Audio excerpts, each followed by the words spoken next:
I was doing a Thursday night concert series at a local bar, which will remain unnamed. No, it's the Monopole. And you messaged me, and you said you got this idea, Cash Journey. Mm-hmm. And you didn't iterate on what it was. And I thought that it was maybe something about kind of like a Sigma grind mindset. And I would have never expected that, no, you were going to play Johnny Cash covers. Yes. That does pretty much sum it up. And that was the first real show. I think you did a solo gig. It was, well, our good friend and bandmate in a different band, Bruce Wilson. Oh, yeah. He was playing drums for the first half of the night, and then it became a solo thing. And I only had enough, I might have had 2.5 hours, and it was a 3-hour engagement. But I was worried I wouldn't be able to do enough, and I had asked you to play Neil Diamond. Oh, yeah. And you spent a lot of time preparing, and then in the... I hated this. I know, and I still feel bad about it. Because I was like, and I was like, oh, don't worry about doing that. Because I thought I was burdening you by... Pretty sure like you told me that day or something. Yeah, it was very unprofessional. I regret it. Done a lot of prep where I actually have a notebook where I made all these diagrams and everything and learned all these songs. Anyway, so that I feel like I've grown a lot since then. And you've helped me do that. So anyway, that was the beginning of the band, was only Johnny Cash. Yep. Probably had 18 Johnny Cash covers. Mm-hmm. And then by 2018 is when something happened. I don't remember the exact timeline now. But you asked me to play with you. Or maybe I just forced myself into the situation. It's hard to say. But, we had been playing in a band together previously, like with the Mountain Carol. You and I were used to gigging, and we had also done some stuff with the Plattsburgh home team at that point. We eventually, in 2018, started playing officially together as Cash Journey as this duo. Mm-hmm. We had some good shows, but it was all Johnny Cash covers, and we learned a lot of them. And I think initially, I remember pushing for some of this outlaw stuff, and you didn't warm up to it initially. You weren't, against it, but it just didn't come together. Yeah, it took time, and I mean, there's a lot I could say, and one of them is I started doing the Johnny Cash stuff because it was some of the only material I felt confident singing, because my voice had not developed. I was still a pretty mediocre singer. Mm-hmm. To sometimes even a bad singer.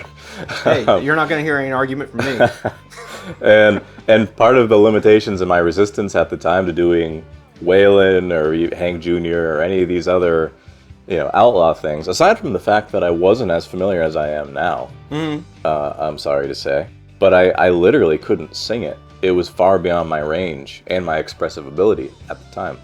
So, in the time of like, okay, let's try this, let's try that, because we'd also get requests for classics that weren't in the repertoire. No, that was kind of a nudge to go, well, if we're doing this, for the people, to entertain the people, and of course, with that comes alcohol and money, but to say, oh, you're doing all these Johnny Cash tunes, can you play me a Waylon song? And we're like, no. Yeah, and it keeps me up every time I can't make a request come true. But the core of what we do, even now, aside from all of the songs we've written, the core of what we do was basically taken from crowd requests. Mm-hmm. So a lot of those classic songs are there because someone wanted to hear them. Mm-hmm. And eventually, we kind of started to feel not gratified with our creativity. Yeah, because we were kind of basically just seen as a tribute band. Well, we were, and that's all we were doing, was playing these covers. And the covers, it did grow, expanded from just Cash. We started doing Waylon, Co., and the rest. And the boys. But there was also a long time where I, was no longer really in the band. Yeah. You played a couple gigs with another drummer named Ralph. Mm-hmm. At one point, I did a show with my open mic friends. Yeah. Chris Shacklet and Colin Ferguson in a very rare trio performance. Mm-hmm. It came to a head. Mm-hmm. And I basically came to you and said, what are we doing? What am I doing?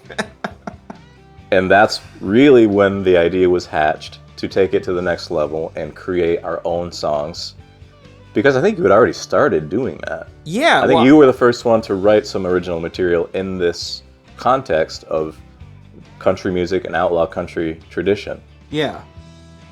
And I think that's where the turning point was. I said, all right, let's get reborn as a new idea. Mm-hmm. Keep all those old songs, but we'll add to them with our original music. And that's when we kind of decided, all right, it's Austin and the In-Laws was the name that you pitched to me, and I'd like to tell people it's a family band. Your Yes, mother has it played is. bass with us, It's true. and, you know, your sister drives me to the shows. And we'll often run the merch table. It took a while for it to catch on. Well, that's the thing I wanted to say was, you know, when we started putting in some of these originals, one, it took a little time to get the confidence to think these songs were, you know, smacking right, because some of the songs that we even put on this record were written right at the inception of this process. Some of them are, you know, from a few months or even years later, but it took a little time to get it feeling like, okay, we're doing these songs, and even then, we'd only put, maybe if we're playing a 3-hour show, 4 or 5 originals in the set. Yeah. It was max. really minimal. It was really, really minimal, and every year we put in a little more and a little more to the point where we've done a few shows now where we've only played original material. I think I've played maybe an hour of only doing songs we've written.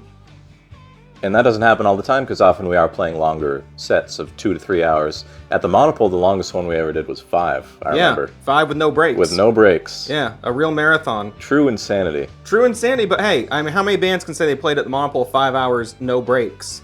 As a two-piece. As two guys. All right, and we weren't doing any of this, you know, 90-minute jam sesh kind of stuff you might see at a bar like that. Yeah, probably sang 150 songs that night. God. Anyway, people still kind of saw us as a Johnny Cash tribute band for a year or two. Yeah, it took a little time to get the new name in people's minds. But persevering, saying, hey, you know, we're more than that. Yeah. We still love that stuff, and it's an inspiration. But we've written a lot of music that we're proud of, and we're looking to keep being creative and be our own thing.